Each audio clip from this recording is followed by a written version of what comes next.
Assalamualaikum anak solih. Apa kabarnya hari ini? Kita lanjutkan pembelajaran tematik kita hari ini bersama Bu Lasmi. Silakan kalian siapkan buku tematiknya. Tapi sebelumnya kita berdoa dulu ya. Yuk diangkat kedua tangannya. Robbi zidni ilman nafi'an warzuqni fahman wasi'an wa amalan mutakabbalan. Amin. Silakan dibuka bukunya halaman 53. Di halaman 53 ada sebuah bacaan. Kita baca bersama ya anak solih. Namaku Hanif Wiryawan. Inilah cerita tentang pertumbuhan dan perkembangan diriku dari lahir hingga aku bisa berjalan yang aku dapat dari ibuku. Aku lahir dengan berat 3 kg dan panjang 51 cm. Ibuku memberi ASI, air susu ibu, untuk pertumbuhan tubuhku. Saat usiaku 4 bulan, aku sudah bisa tengkurap dan mengangkat kepala. Pada usia tersebut, aku juga sudah pandai berceloteh. Menanggapi ibu bercerita, anak-anak akan cepat bisa berbicara jika sering diajak berbicara oleh orang-orang di sekitarnya. Begitu kata ibu. Pada usia 8 bulan, beratku sudah bertambah menjadi 8 kg. Aku pun sudah mulai bisa merangkak. Tanganku sudah mulai kuat menahan tubuhku.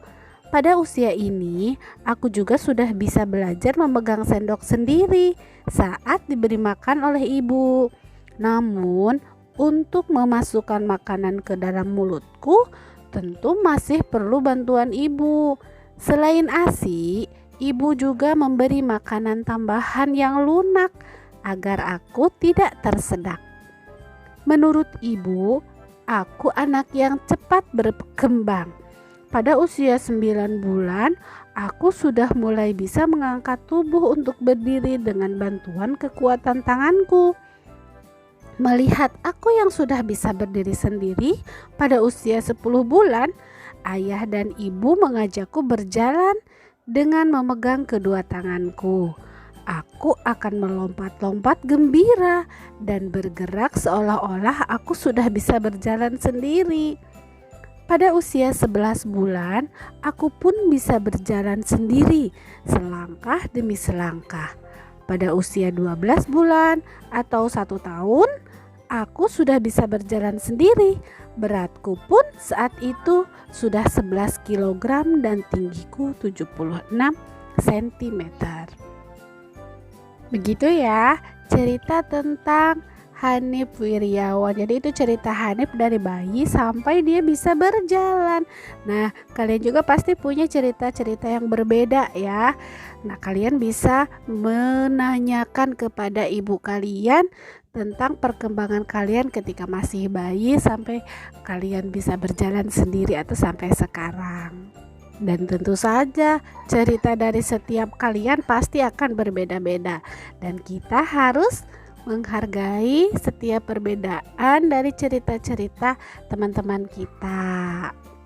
Nah, salah satu perbedaan misalnya ketika lahir ke dunia ada yang dengan cara normal, ada juga dengan cara operasi. Nah, seperti itu juga perbedaan. Kemudian ada juga perbedaan misalnya ketika usianya 1 tahun, ada yang sudah bisa berjalan, ada yang mungkin belum.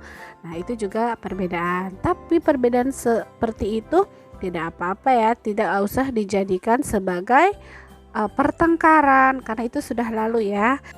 Tapi harus membuat kita saling menghargai. Nah, saling menghargai itu, saling menghormati perbedaan itu termasuk ke dalam sikap yang sesuai dengan Pancasila, yaitu sila kedua yang berbunyi seperti apa?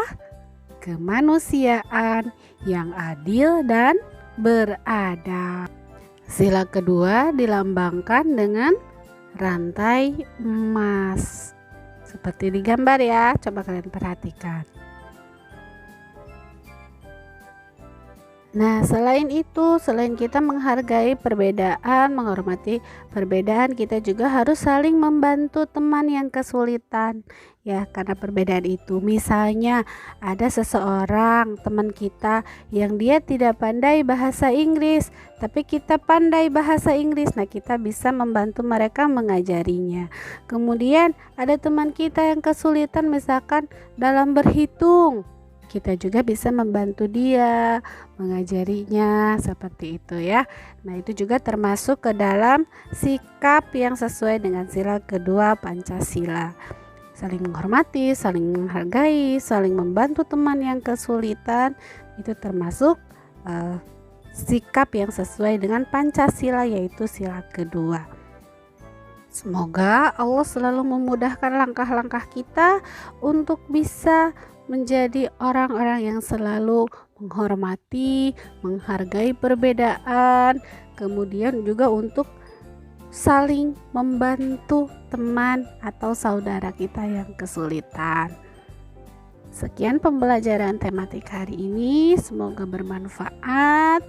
Terima kasih atas perhatiannya. Wassalamualaikum warahmatullahi wabarakatuh.